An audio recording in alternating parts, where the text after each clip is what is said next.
Assalamualaikum warahmatullahi wabarakatuh. Halo semua, perkenalkan nama saya Angelika Nuraini. NIM saya 860529194. Prodi saya Pendidikan Guru di SD dan saya kelas 2H. Tujuan saya membuat video ini untuk memenuhi tugas terakhir, yaitu tugas tutorial 3 filsafat ilmu.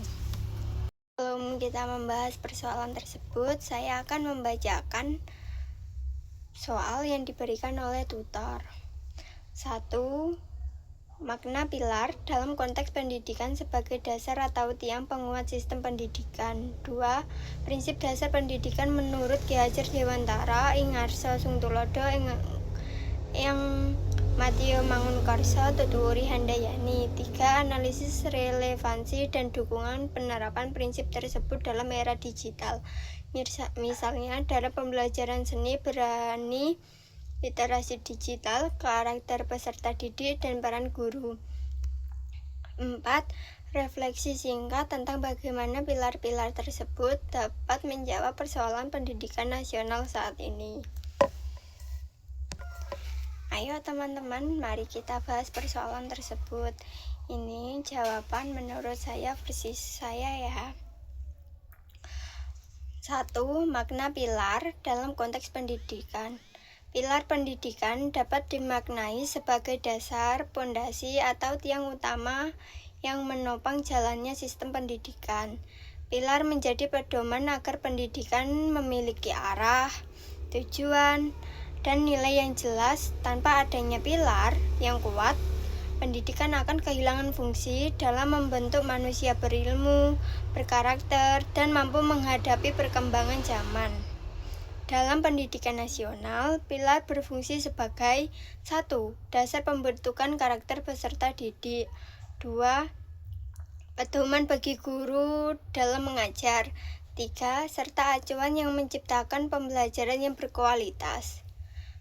Pilar pendidikan tidak hanya berfokus pada pengetahuan akademik, tetapi juga pada moral, sikap, keterampilan, dan kemampuan sosial peserta didik. Selanjutnya, nomor 2, prinsip dasar menurut Ki Hajar Dewantara.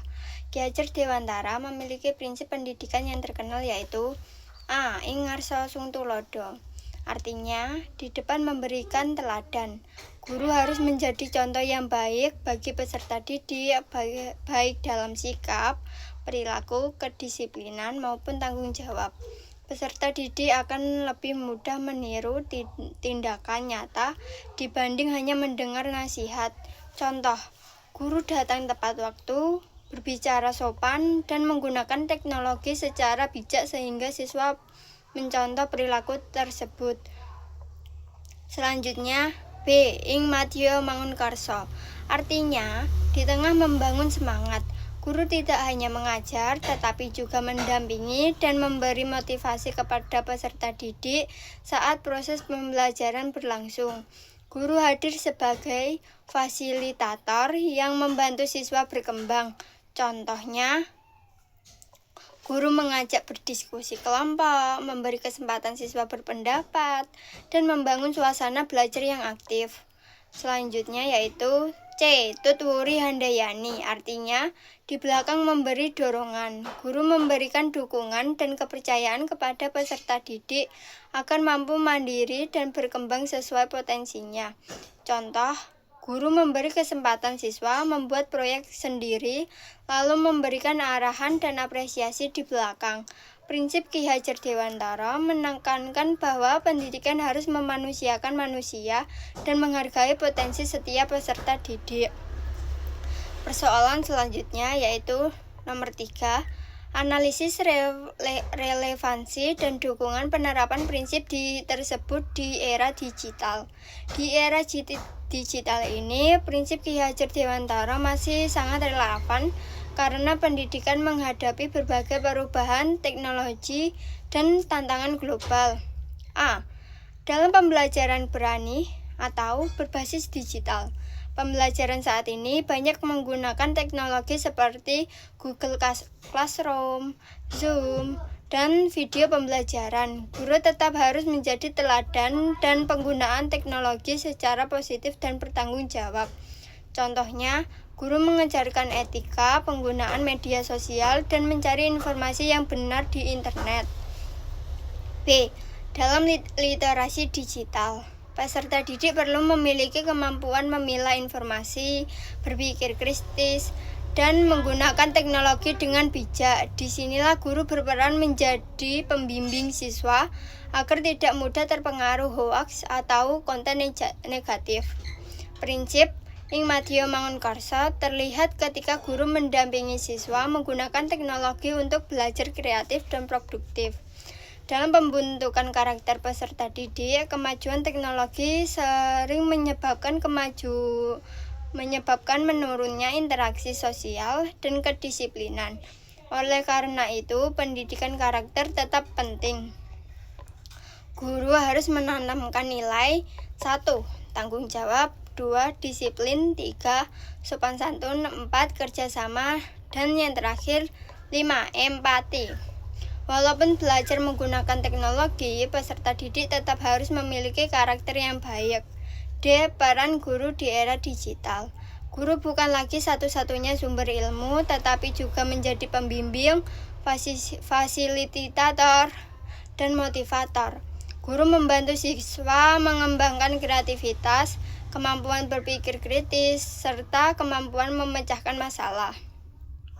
Dengan demikian, prinsip Ki Hajar Dewantara tidak mendukung pendidikan modern karena mampu menyeimbangkan teknologi dan pendidikan karakter. Persoalan terakhir nomor 4, yaitu refleksi tentang pilar pendidikan dan menjawab persoalan pendidikan nasional.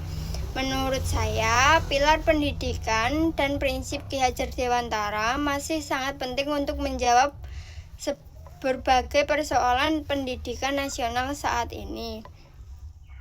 Beberapa masalah pendidikan saat ini antara lain: 1. Rendahnya karakter dan disiplin peserta didik. 2. Penyalahgunaan teknologi. 3. Kurangnya literasi. 4. Ketimpangan pendidikan. 5. Serta menurunnya semangat belajar. Melalui prinsip keteladanan, pendampingan, dan dorongan, guru dapat membantu menciptakan pembelajaran yang lebih humanis dan bermakna. Selain itu, pendidikan tidak hanya mengejar nilai akademik, tetapi juga membentuk generasi yang A. cerdas, B. berkarakter, C. kreatif, D. mandiri, dan E. mampu menghadapi perkembangan zaman.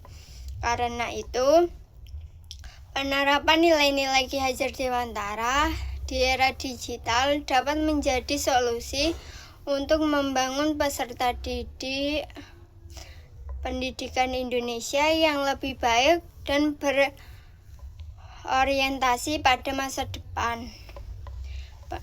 Yang terakhir, penutup video. Sebagai calon pendidik, kita perlu memahami bahwa pendidikan bukan hanyalah tentang mengajar ilmu pengetahuan, tetapi juga membentuk karakter masa depan peserta didik.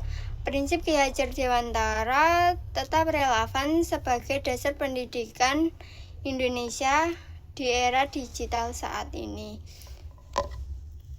Sekian presentasi dari saya. Apabila ada tutur kata yang salah atau kurang baik di hati kalian, dan apabila jawaban kurang relevan, tolong dibenahi. Terima kasih. Wassalamualaikum warahmatullahi wabarakatuh.